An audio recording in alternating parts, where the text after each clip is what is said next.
Welcome back. A huge explosion at a gas station in Rome has injured dozens of people, including police officers and a firefighter. Now, the blast rocked the Italian capital shortly after 8 a.m. local time. It just sent that huge cloud of smoke and fire into the sky. CBS News foreign correspondent Chris Livesay is at the scene for us.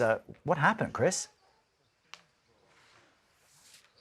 Hey, Errol. Well, according to police, it appears as though a truck backed into a gas line, which triggered an initial small explosion. So first responders, police, ambulances arrived at the scene, and it was then that a secondary explosion created that mass damage that you're witnessing on the screen right now, I'm sure.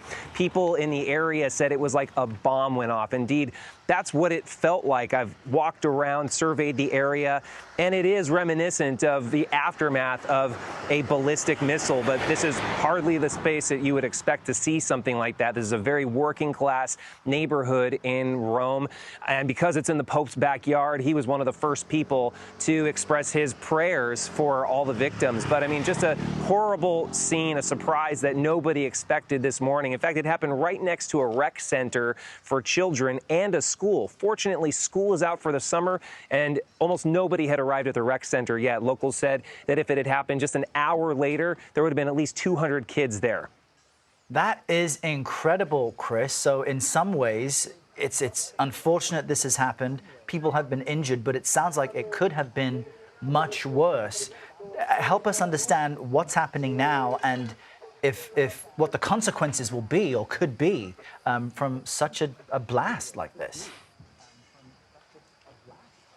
Well, right now, police and first responders, firefighters, they're cleaning up the area. As I walked over here, there was glass crunching beneath my feet. You can still smell the smoke. The air is thick with, the smell of gasoline and burned oil and fuel. But there are certainly going to be a lot of questions asked. This is summertime in the capital when people tend to let their guard down. Again, we still don't know the exact cause of this, so I don't want to give any indication as this is what caused it, but talking to a lot of locals here in the area, everybody suspects that there is some form of negligence at work here. Rome is a city where habitually every summer buses tend to catch on fire just out of the blue, and that's because so many people go on vacation, it's hot, and people just tend to let their guard down. So this is the chatter that I'm hearing from all the locals in the neighborhood right now, but investigations are underway, Errol. Yeah, make sure the coast is clear if you're backing up your vehicle. At the very least, Chris Livesay on the scene for us in Rome. Thank you.